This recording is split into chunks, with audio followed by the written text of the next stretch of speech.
ahora con el timing de... Bueno,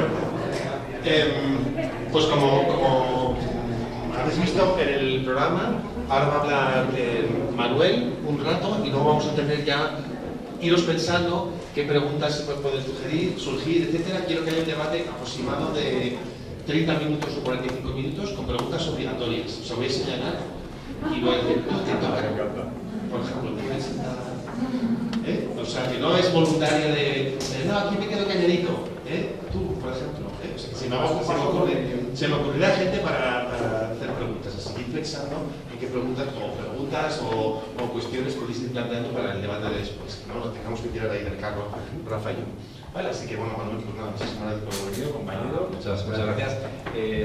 Bueno, yo antes tampoco me he presentado. Yo soy Manuel García Goñi, soy catedrático de Economía aquí en la casa, en la Complutense, y creo que soy, o sea, después de haber oído las presentaciones de todos, creo que soy el único economista de la sala.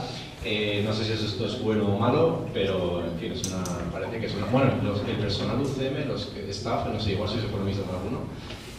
Pero bueno, yo me siento un poco staff en esto, porque realmente creo que uno de los grandes problemas que tenemos cuando intentamos hablar de salud y economía, porque al final esto es todo mercados, es que falta el empaste entre la oferta y la demanda. Entonces, necesitamos un poco de ayuda a veces para que los conocimientos lleguen al mercado, ¿no? Y eso es un poco a lo que yo a lo que yo me dedico y a lo que yo voy a tratar de explicar cuáles son los problemas que tenemos, porque antes, alguna pregunta de Bruno, de por qué no había ninguna empresa grande haciendo esto de los antibióticos, desarrollando nuevos antibióticos, decía Cristina, no es rentable.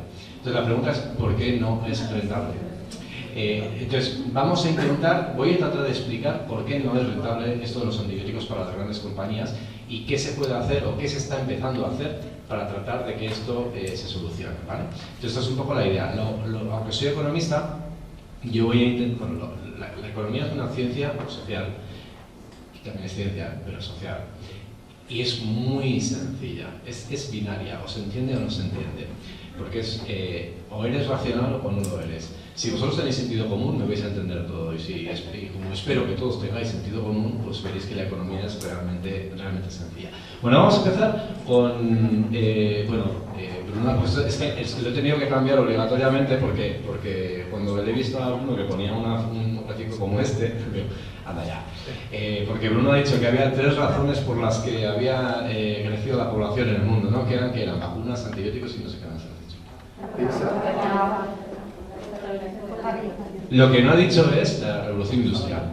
Entonces, la revolución industrial ocurrió exactamente cuando explotó la población mundial. Entonces, y la revolución industrial llegó después de que hubo un cierto conocimiento y después de que el mundo, después de ser plano en crecimiento económico, porque no había nada de crecimiento económico durante muchísimos siglos, de repente no solo hicimos agricultura y agricultura local, sino que se empezó a poder comerciar con la agricultura hacia otros pueblos de un poquito más lejos. Entonces todos los bienes que había que consumirlos rápido se pudieron empezar a no consumir tan rápido, sino poder empezar a producir un poquito más para poder vender un poquito más lejos porque también aguantaban más. Entonces eso hizo que creciera el comercio y con el comercio llegó la revolución industrial, la máquina de vapor, finales del siglo XVIII y todo lo que es finales del siglo XVIII y primer tercio del siglo XIX, que la industria el crecimiento de la industria se fue expandiendo hasta, pues básicamente, bueno, llegó a España en el primer tercio del siglo XIX y luego se fue extendiendo a todo el mundo, ¿no? Entonces esto es un poco lo que hace que el crecimiento de la población tenga mucho que ver. Esto es también básicamente con el crecimiento de la economía, porque ese es el crecimiento del PIB mundial, que sigue exactamente el mismo gráfico que hemos visto antes. Pero diréis, bueno, el PIB mundial, en fin, es la producción del mundo, en el mundo hay mucha gente, hay muchos países, cierto. Pero también interesa ver el PIB per cápita en el mundo. Y el PIB per cápita en el mundo también sigue exactamente la misma serie. Entonces, si vosotros veis la serie del PIB per cápita con la serie del PIB, básicamente veis que tienen más o menos la misma relación. Entonces, aparte de las cuestiones científicas, que yo no sé quién, no tengo ni idea de hecho de todas estas cosas, y para eso tenéis aquí a Bruno y a todos los especialistas que sois vosotros, pues también está otra cuestión que tiene que ver con la sociedad y con la ciencia social que fue la revolución industrial y todo lo que cambió la manera de vivir.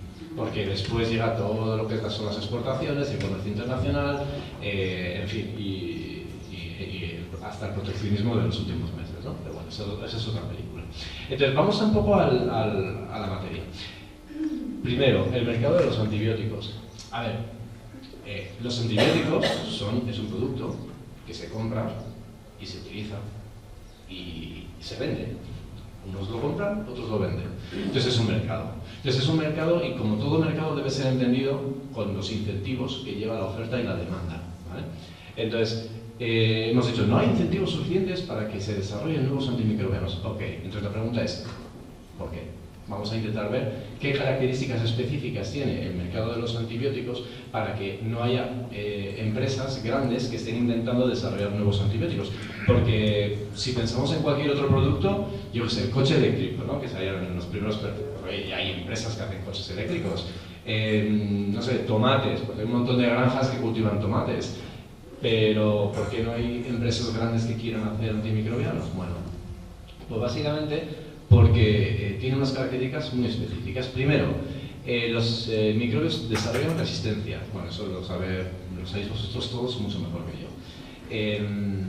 Entonces, hay productos que se compran también en el Sistema Nacional de Salud, que pagan también un dineral y que desafortunadamente empiezan a dejar de ser útiles por culpa de pues algunos bichitos, que yo para mí son todos bichos, no, yo no digo ni entre hongos, bacterias y historias de esas, yo realmente para mí son todos bichitos. Entonces, pues hay una serie de bichitos que entran por ahí, ¿no? y que hace que algunos de los productos que funcionaban dejen de funcionar. Eso es como si de repente una persona que ve bien deja de ver bien, ¿no? Ya está, pues hay algo que ha pasado algo para que dejemos de ver, ¿no? Pues lo mismo. Y eso hace que las características específicas de los productos dejen de valer y la gente pueda querer dejar de comprar algunas de las cosas. Porque vosotros cuando compráis un tomate, ¿lo compráis porque os gusta ver el tomate o porque os gusta comeroslo? Vosotros no es que os interese el producto en sí, sino que os interesa lo que ese producto hace en vosotros, ¿verdad? La utilidad que a vosotros os proporciona.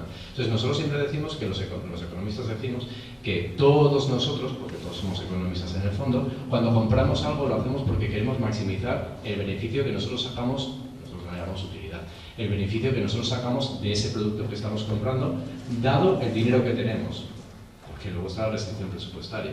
Desafortunadamente no tenemos dinero infinito, sería la que molaría.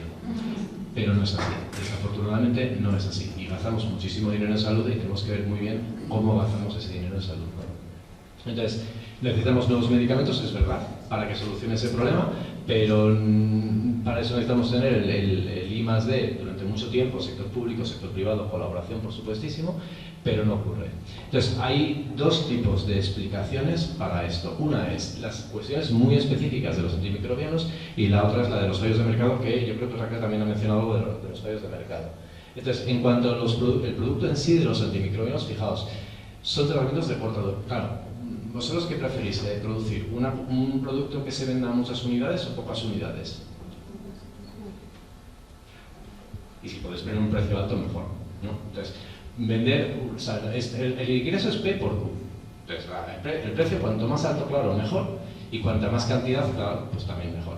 Vale, pero es que resulta que nosotros no queremos que se vendan antibióticos. No, que se utilice, vamos a decirlo, no, yo hablo tengo mi nomenclatura, digamos, pero entendedme bien. Nosotros no queremos que se utilicen demasiados antibióticos porque crean resistencias. Con lo cual queremos que la Q, la cantidad, esté súper controlada. ¿Y luego qué pasa con los precios? Pues que los precios son muy bajos.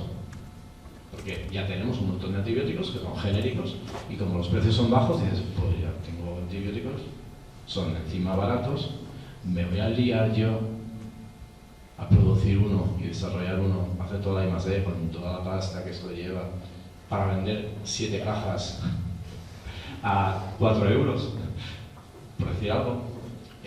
Realmente los incentivos son muy escasos, con lo cual eso hace que no, por muy necesarios que sean, pues no acabamos de ver los incentivos desde el punto de vista empresarial, ¿no? Entonces, Normalmente, ¿qué pasa? Que los antibióticos han sido pues como una bala mágica, han sido como algo, una varita mágica y dices, te voy a curar. Yo sé, yo tengo un crío de 4 años y cada vez que lo he necesitado y me han dicho, no te doy antibióticos, digo, joder, claro, vuelve, si no se le pasa la fiebre, vuelve, tal, y al día siguiente con 40 grados ahí el pobre crío con una fiebre increíble y hasta que al final del tercer día que está así me dice, vale, pues sí, ya hemos comprobado que no era vírico, vamos a darte vamos a darte antibiótico y milagrosamente, taca, en 2 días el crío está bien, ¿no? Es una maravilla, es tremendamente fantástico, ¿no? Pero claro, eso significa que se tiene que tomar una semanita las pastillitas estas o lo que sea que le han dado y a la semana le tienes que dejar de dar y ya está, una cajita. No es como el típico medicamento crónico o una insulina para un diabético que está años tomándoselo a un precio determinado. No, esto no es así, esto no es así y no queremos que sea así, ¿vale? Entonces esto es muy importante tenerlo en cuenta. Entonces, la otra cuestión es que es muy complicado ver cuál es ¿dónde está el...? Aquí. Es muy difícil ver dónde se ve. Ahí no se ve bien. Se ve poquito, ¿no? Bueno, es muy difícil ver primero, quiénes son los pacientes que van a necesitar un antibiótico innovador, uno de los nuevos, y también es complicado saber para qué casos es útil, ¿no? O sea, y cuáles son, es difícil saber cuál es la demanda, porque cuáles son los pacientes que lo necesitan y cuáles son los nuevos antibióticos que van a funcionar para cada una de las resistencias que hay por ahí, ¿no? Esto, bueno, en fin, el mapping seguro que lo tenéis vosotros ya más o menos hecho, pero desde luego, desde el punto de vista del mercado y desde el punto de vista social, esa enorme cantidad de incertidumbres en el mercado no ayuda. No ayuda nada a que ninguna empresa, sobre todo grande, quiera empezar a desarrollar este tipo de productos, ¿no? Es muy complicado que así sea. Entonces, todas estas cosas hacen que pues, el mercado de los antibióticos pues, sea un mercado complicado, muy complicado. Esto solo pensando en, como decía, las características específicas que tiene el producto, ¿vale? El tomate, el coche, la carne o el antibiótico. Pero es que hay que pensar que un mercado, nosotros decimos siempre que está compuesto de oferta y demanda, ¿no? Entonces la oferta, bueno, tenemos muchos patentes caducadas, la fabricación de los antibióticos es relativamente barata, los precios son muy pequeños. ¿Cuánto vale un antibiótico? ¿Sabéis cuánto vale un antibiótico? El típico Yaxamoxicilina, eso sí es antibiótico, ¿no? Vale. Entonces, ¿cuánto vale una caja de...? Como un euro. Como un euro. Y si tomas, en una caja tienes para toda la serie que de la semanita que te la tienes que tomar y otras Pascuas con un euro. Pues eso no... Y no queremos que haya muchos enfermos que la necesiten y además queremos que si lo usan, lo usen bien. O sea, olvidaos, nadie va a producir esto, ¿no? Así. Entonces tenemos el problema de que los precios son muy baratos, de que la cantidad va a ser baja o queremos que sea muy baja y controlada. Y luego además, para los nuevos es complicado también, porque vosotros sabéis que un medicamento nuevo tiene que pasar, bueno, aquí todo el personal de la agencia sabe esto con nota, tiene que pasar una serie de requisitos, ¿verdad? De autorización de comercialización y luego para la financiación, pues en fin, lo que es la parte de evaluación clínica y también la no clínica, ¿no? en la actualidad. Con lo cual, fijaos, es muy complicado hacer este tipo de evaluación de tecnologías sanitarias, porque con el Standard of Care, la SOC es el Standard of Care, ¿no? Con el Standard of Care es complicado comparar para qué pacientes tengo que utilizarla. Luego, aparte, los ensayos clínicos, también es difícil hacer un ensayo clínico que te permita hacer el uso de un nuevo antibiótico, porque a ver cómo lo seleccionas. El comparador es baratísimo, lo cual eso hace que la evaluación económica te salga bastante desfavorable, ¿no? Si el comparador es muy barato. Y bueno, pues necesitas unas estimaciones de costo esperado y valor esperado que es poco menos que imposible de calcular por muchas cosas, entre otras los fallos de mercado, que es lo que voy a afrontar a continuación, ¿no? Y es que nosotros en economía decimos que un mercado en competencia perfecta es el mercado perfecto, ¿no? Es el mercado ideal en el que el precio es igual al coste marginal, no habría beneficios extraordinarios y la oferta igual a la demanda. Entonces es lo bonito, ¿no? Seguro, esto lo habéis visto todos, ¿no? La demanda y la oferta se juntan, ¡pam!, equilibrio. Eso está muy bien, pero es que eso en realidad apenas existe. Y en este mercado, olvidaos. ¿Por qué? Porque pasan muchas cosas que hacen que este no sea un mercado perfecto. Primera, externalidades. ¿Qué es una externalidad? Una externalidad es que vosotros cuando vais a compraros el tomate, o lo que sea que vais a... Bueno, hoy no sé lo que vamos a comer, pero ya algo haremos. Pero cuando vais a comprar algo para la cena, vais al supermercado, vosotros veis, por donde sea que vayáis a comprar, vais al establecimiento, veis el producto, tenéis una expectativa de la utilidad que os va a dar, tenéis vuestras preferencias y tenéis vuestra restricción presupuestaria, el dinero que tenéis en el bolsillo, y en base a todas esas cosas lo metéis en una caja negra, que nosotros llamamos función de utilidad y restricción presupuestaria, y os sale, pues con lo que yo tengo y mis preferencias, y que esta pasta me tiene que durar hasta no sé cuándo, pues voy a comprarme esto para hoy. Eso es lo que hacéis. Y nosotros entendemos que conocéis perfectamente vuestras preferencias, conocéis perfectamente vuestro presupuesto y conocéis perfectamente la utilidad que os va a reportar ese bien. Ahora, en el caso de aquí sabemos lo que nos va a reportar, la utilidad que nos van a reportar un nuevo antibiótico que no sabemos si va a funcionar o no va a funcionar, cómo va a funcionar.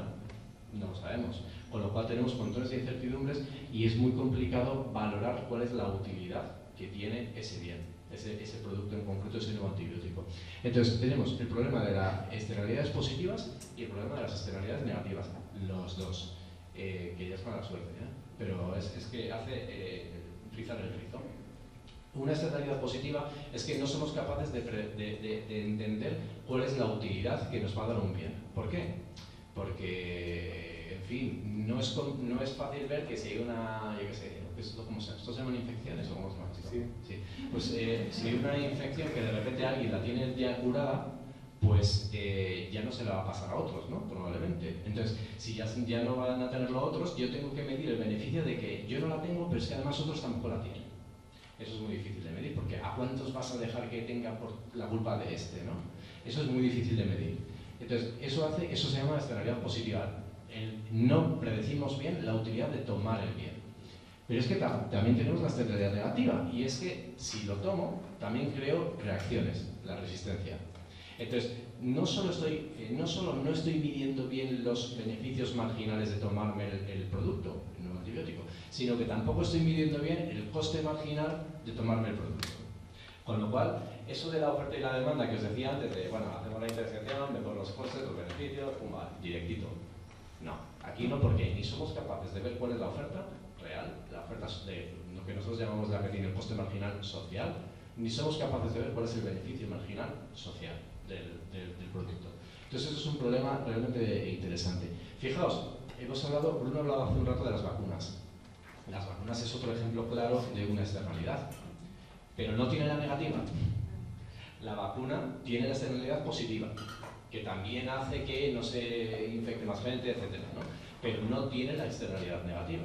O sea que en ese sentido, el mercado de las vacunas es un poquito más sencillo que el mercado de los antibióticos. Ese tiene, vamos, lo que decía antes, es un mercado súper complejo y por tanto súper interesante.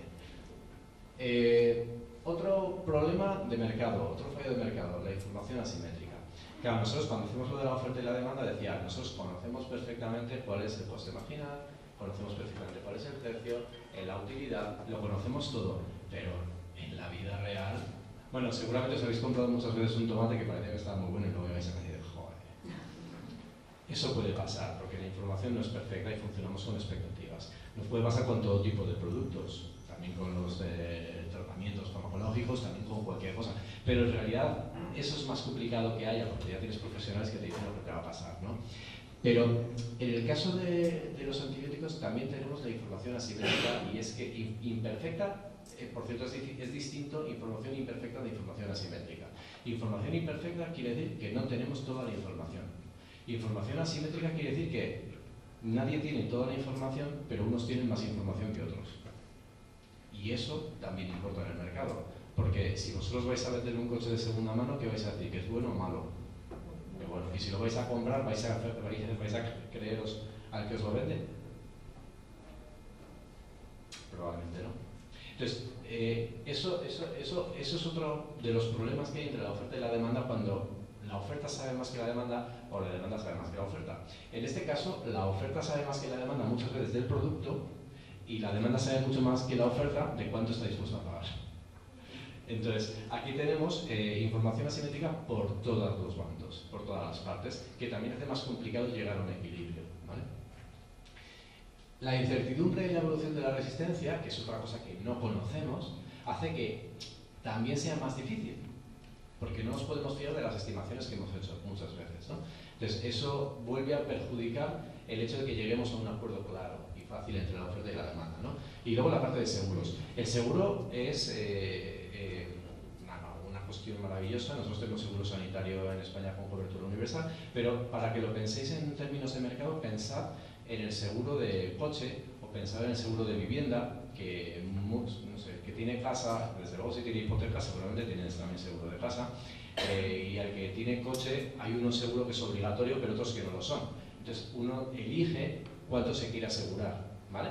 Entonces lo elige una vez más pensando en las preferencias que tiene al riesgo y pensando también en cuál es la pérdida que podría tener si sufre el incidente y cuál es lo que deja de, lo que está pagando, que por tanto es lo que deja de disfrutar, ¿no? La prima de riesgo. Entonces, tener un seguro viene muy bien muchas veces porque aunque tú pagas una cantidad pequeñita ahora, o grande, pero tú pagas una cantidad ahora, luego si sufres la pérdida, si el incendio es en tu casa, pues tienes por lo menos un reembolso, ¿no?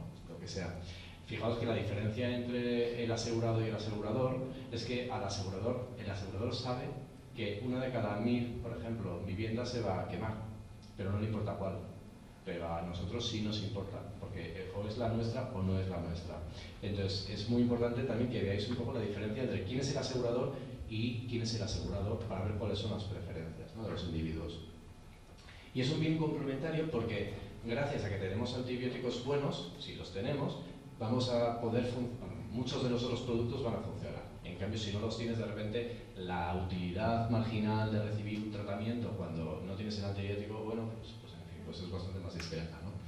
Entonces, eso hace que en el límite vayamos a que también otro de los fallos de mercado que incurren en este caso es que esto pueda ser considerado como un bien público. A ver, cuando uno dice bien público en un público y la audiencia no es economista, no quiero decir, por bien público no me refiero a un bien que del Estado. Me refiero a que un bien público tiene una serie de propiedades que hace que tenga que intervenir el Estado para que funcione, ¿vale?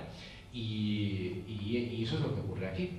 Y es que en el caso de los economistas lo que decimos es que cuando tenemos un bien público, el problema más gordo que tenemos es que si no existiera el Estado para proveerlo, existirían los freeriders, ¿no? La gente, el gorrón, ¿no?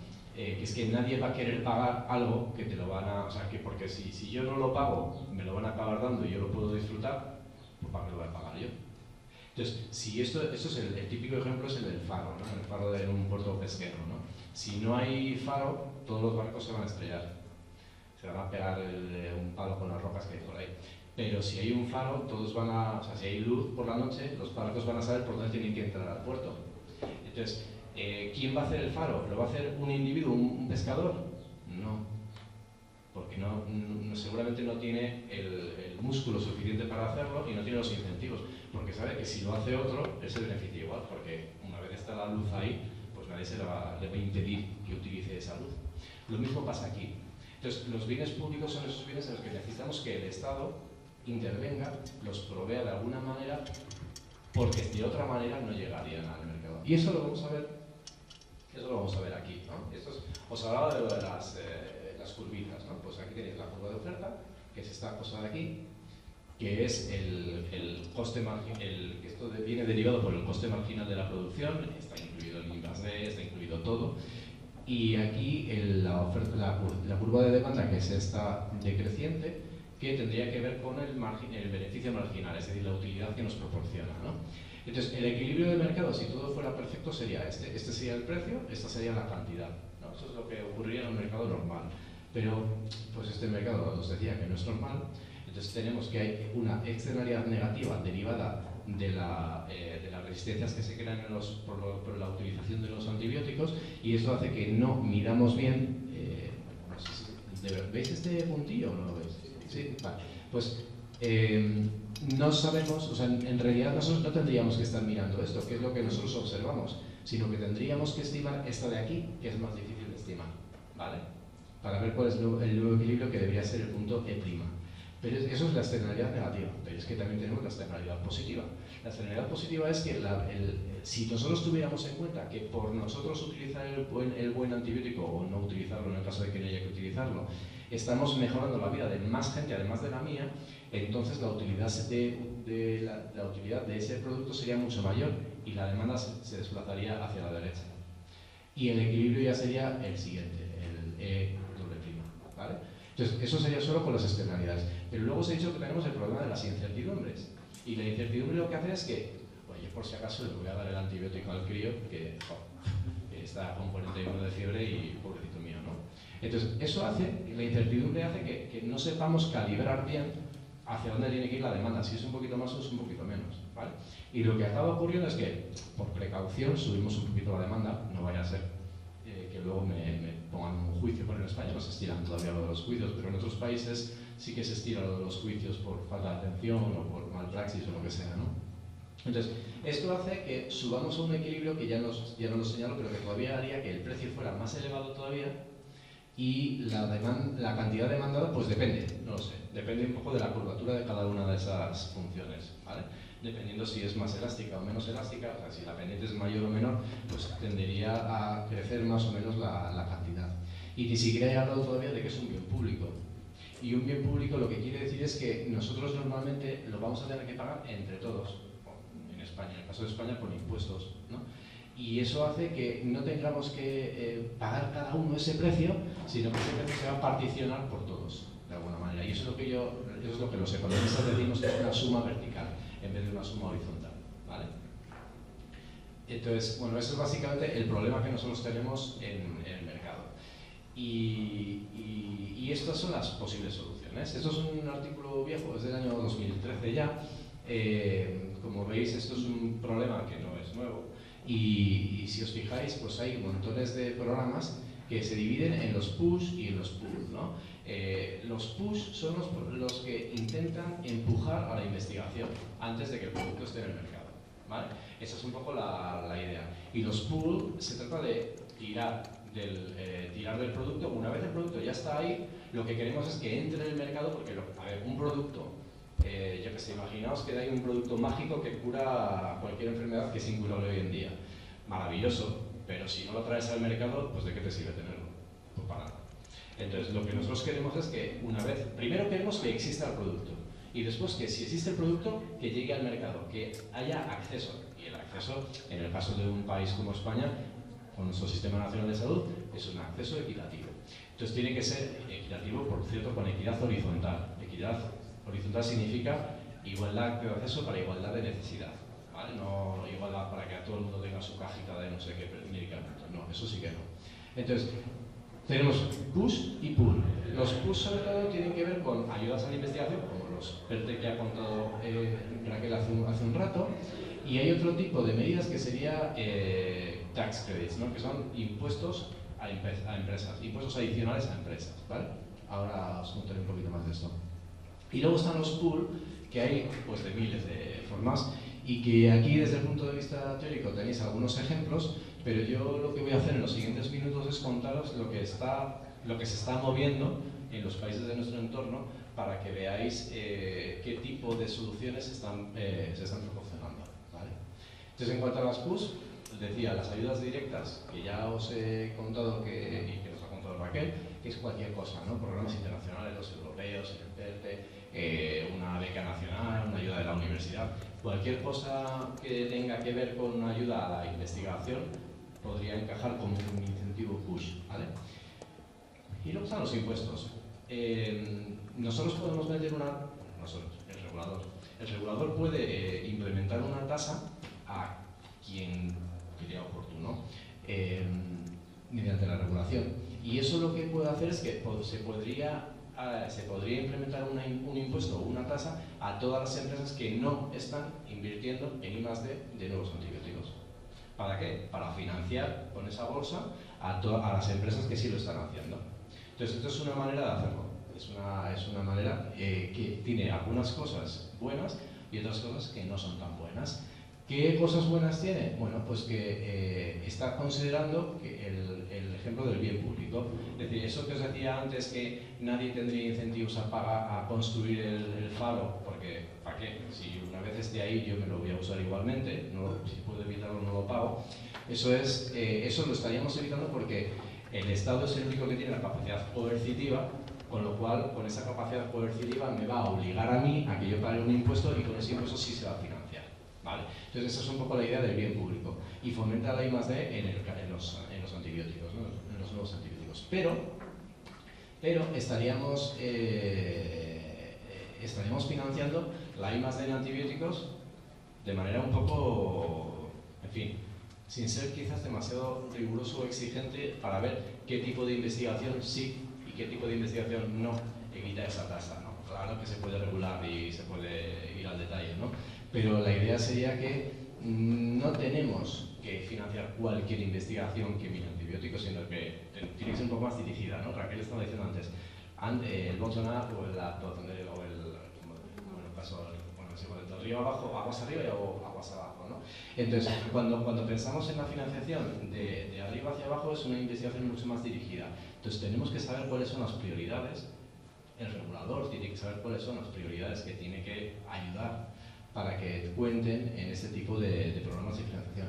Y no abordan el problema de las externalidades tampoco, ¿no? Entonces, ¿lo de los impuestos funciona? Pues algo sí, pero desde luego es una herramienta perfecta. No lo es, ¿no? Entonces vamos a pasar a las herramientas pool. El primer ejemplo que voy a poner es el del Reino Unido. En el Reino Unido tienen un programa de pool, lo que ellos llamaban el pool global. Ya sabes que el Reino Unido pues son, en fin, muy grandes, ¿no? La Commonwealth es casi un imperio. Entonces ellos tienen la visión de imperio y quieren sacar lo que ellos llaman una estrategia global, ¿no? Lo cual, por cierto, tengo que decir que en este caso llevan razón. Porque es verdad que esto es un problema global y un problema global con unas herramientas locales pues es mucho más difícil de resolver. Mucho mejor pensar en una herramienta global también para resolver un problema que también es global, ¿no? En cualquier caso, lo que ellos han implementado, aquí tenéis un par de publicaciones al respecto, y llevan pues ya un par de años. Esto se publicó en el 2023, esto ya es dos añitos de programa, ¿no? Lo que ellos tienen es un programa en el cual se paga una cantidad a la empresa que ya tiene, por cierto, esto no os lo he dicho, pero es una estrategia pool. Es decir, el producto ya tiene que estar y tiro del producto para que haya acceso al mercado. Entonces, como lo del precio iba a ser bajo y la cantidad iba a ser baja, lo que vamos a hacer es garantizar una cantidad para esa empresa que ha desarrollado el producto y le vamos a dar una cantidad que en este caso iban a ser 10 millones de libras al año a esa empresa, independientemente de que venda mucho o venda poco. De manera que ya no hay incentivo a que se incremente la demanda, lo cual está muy bien, ¿no? Que es un principio completamente opuesto al típico mercado en el cual un vendedor lo que quiere es vender más unidades. En este caso ya no ocurriría así, ¿vale? Entonces está la ruptura entre la cantidad y el ingreso, ¿no? Que esto es la maravilla de esta aproximación. Entonces, digamos que lo que hace es ver pues, cuáles son los productos de más éxito, seleccionan ellos cuáles son los productos que sí que habría que financiar de esta manera y pues, los cuales que habría en los siguientes 20 años. La administración de esos medicamentos va a estar garantizada porque ya han quitado esa unión entre demanda, o sea, entre cantidad vendida y el ingreso, pero el problema que tiene es que para que esto funcione tiene que ser una estrategia, como decía, global. ¿Por qué? Porque con 10 millones al año, pues igual no es suficiente para pagar todo el I+D que poner la empresa. Entonces, el Reino Unido dice que quiere poner 10 millones. ¿Por qué? Porque el Reino Unido estima que ellos tienen el 3% más o menos del PIB mundial y dice, bueno, pues los demás que paguen su parte. Entonces, ¿qué pasa? Que esto funciona si funciona. Es decir, si funciona si los demás países, o al menos los más desarrollados, también se meten en ese carro. Si se mete solo el Reino Unido en ese carro, pues con el 3% la empresa de más de 500 empleados va a decir, creo que no me vale. Y no va a entrar. Si es el Reino Unido, pero también es Alemania, pero también es Canadá, pero también es Estados Unidos, pero también es no sé cuántitos, pues si vamos sumando, entonces la empresa igual dice, coña, pues ahora sí que me interesa. No, pero de momento, pues con el Reino Unido no es claramente suficiente. En cualquier caso, el ejemplo del Reino Unido es un modelo muy interesante porque es como, en el fondo, es como un... Ahí va, se me ha ido esto. Vuelve. En el fondo es muy interesante porque es como un mercado de seguro. Es lo mismo que bueno, hay mucha gente que le llama a esto el modelo Netflix, ¿no? El modelo de suscripción. Porque tú pagas una cantidad como la prima del seguro y si lo necesitas ahí lo tienes. Entonces esto es básicamente, como vosotros si tenéis Netflix o cualquier cosa de estas, es que como no tengo ninguna plataforma de estas, ni sé cuáles son, pero tú pagas una cantidad al mes y luego ya, si ves películas o no las ves es tu problema. Pues aquí sería lo mismo, ¿no? Tú pagas una cantidad al año, los 10 millones de libras o lo que sea, y en tu estado vas a tener acceso a ese antibiótico si lo necesitas. Y no hay ninguna presión para incrementar la cantidad, ¿vale? Eso es un poco la virtud de este sistema. Suecia también tiene un modelo de suscripción, también el tamaño de Netflix pero es diferente. El modelo de Suecia es un poquito diferente. Aquí tenéis un gráfico que publicaron el año pasado para tratar de explicar cuál es el mecanismo del modelo, y lo que hacen es que sí hay una ruptura en la cantidad, pero solo hasta ante la cantidad de unidades vendidas, pero solo hasta un punto. Y a partir de este punto ya sí que los ingresos subirían con la cantidad. Entonces al principio se te garantiza esta cantidad, o sea, esta cantidad la vas a tener sí o sí para la empresa, pero si vendes más unidades porque de repente se necesita más, bueno, pues entonces tendrás más cantidad, ¿no? Entonces es un modelo mixto, es un modelo que sí que es de suscripción, que sí que tienes una cantidad mínima asegurada para el estado en cuestión, para la empresa en cuestión por parte de ese estado, en este caso Suecia, pero por cierto, hay una diferenciación entre quién paga, porque hay una parte que la paga el gobierno y hay otra parte que la pagan los hospitales, ¿vale? Con lo cual eso también es interesante, que eso no se consideraba en el Reino Unido. En el ejemplo del Reino Unido era, pues, esta cantidad que la paga el Sistema Nacional de Salud y a correr, ¿no? Y aquí sí que se diferencia un poco quién es el proveedor que te va a pagar. Y luego ya el volumen de ventas hace que sí que a partir de esa cantidad sí se venda más. Entonces, parcialmente desvinculado de las ventas, a mí me parece más puro el sistema en el que completamente no hay relación entre ventas y cantidad, pero bueno, eso, en fin, habría que ver a los ojos cómo les está yendo en los siguientes años. Y se garantiza el pago mínimo a cambio de que el producto sí esté garantizado, que esté en el mercado. Una parte de los incentivos permanece en las ventas, que es lo que digo que no es tan positivo. Los hospitales siguen pagando por el uso, que fijaos que la parte que paga, o sea, a la empresa le da igual quién pague, pero al hospital no. Entonces el hospital sí que está pagando un poco por uso, de manera que también tiene incentivos a no servir demasiado el antibiótico para que no se creen resistencias, por lo cual eso sí que está más o menos pensado.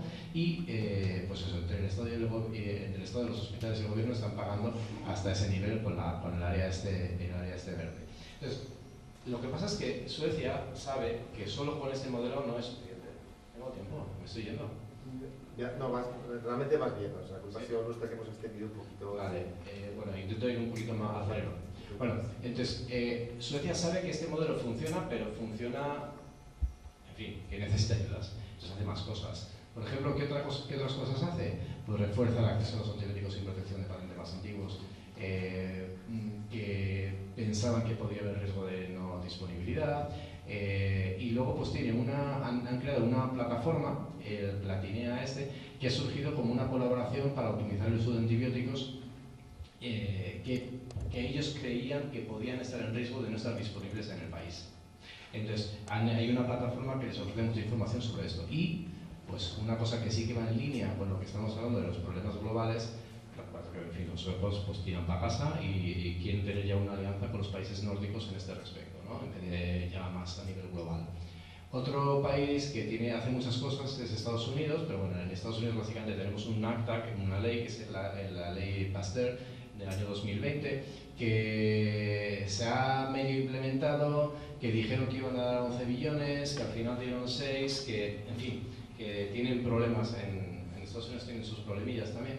La cuestión es que no está implementándose tan bien como debería y ya han surgido críticas. El año pasado se publicaron una serie de críticas a este modelo de Estados Unidos del Acta Pasteur, que por cierto también es un modelo de suscripción, en el cual decía que no proporciona suficientes incentivos, que hay una falta de equidad, que es, por ejemplo, para un Estado como el nuestro sería muy importante, que el tope del impuesto que se les da a las empresas por la venta de medicamentos no antibióticos, que os comentaba hace un ratillo que también lo tienen, puede poner en peligro el acceso a otros medicamentos. Entonces, claro, esto es un subsidio cruzado que para que beneficies a un mercado estás perjudicando a otro mercado. Hay que sopesar muy bien, el regulador siempre tiene que medir muy bien cuando implementa una acción, porque en fin, puedes solucionar un problema pero para crear otro problema, ¿no? Y, en fin, que tiene problemas de presupuesto. Japón es otro país interesante, que también tiene un modelo de suscripción en estudio, todavía no lo ha implementado, pero bueno, voy rápido con esto. Pero lo que sí que está haciendo en los últimos años es que me parece que fue el año 2023 o el 2024 ha sido, no sé, en los últimos 2 o 3 años lo que ha hecho es implementar una serie de incentivos fiscales que funcionaban de la siguiente manera. Ellos han cogido a los centros pediátricos ambulatorios y les han dado $5.7 por caso a los médicos cuando no prescribían antibióticos. Lo cual es interesante, porque mira, para que no... Quiero decir, todas las políticas son interesantes, pero hay que evaluarlas, luego que si luego se te mueren los críos por no tomar por los $5 estos, vaya gracia. Pero ellos lo que han hecho es estudiar si ha funcionado o no ha funcionado, y si no les prescribían los antibióticos a los críos por esas infecciones, les daban una cantidad para promocionar que no se dé cuando no se tiene que dar el antibiótico. Y lo que han visto es que, bueno, pues han reducido mucho la prescripción de antibióticos, pero tampoco ha ido una caída, o sea, el estado de salud de la población tampoco ha ido peor y los críos tampoco se han muerto, o sea que tampoco les ha ido tan mal, ¿no? Y luego, el único coste para el sistema es que hubo un ligero incremento en el número de visitas, pero tampoco nada importante, con lo cual realmente sí que funciona más o menos ese sistema de Japón, ¿no? Canadá tiene otro modelo de suscripción que está explorando, pero que tampoco, bueno, aquí tenéis un poco las propiedades, pero que tampoco ha ido mucho más allá de momento. Y luego está lo que a nivel europeo tiene que ver con la extensión de patentes transferibles, las Transfer Exclusive Shares, que probablemente habéis oído hablar, que es este modelo que aparece en el reglamento de la publicó la Comisión hace 2 años, en abril del 23, que básicamente lo que hace es que y yo creo que lo habéis hablado un rato, ¿verdad? Creo que habéis hablado de esto hace un rato a alguien.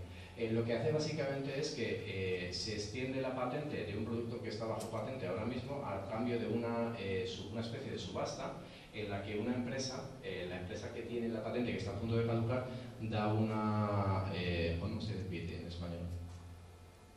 ¿Cómo se dice cuando estás en una apuesta y oferta, ¿no? Sí, el PIT. Pero ¿cómo se dice en español? Tiene una puja.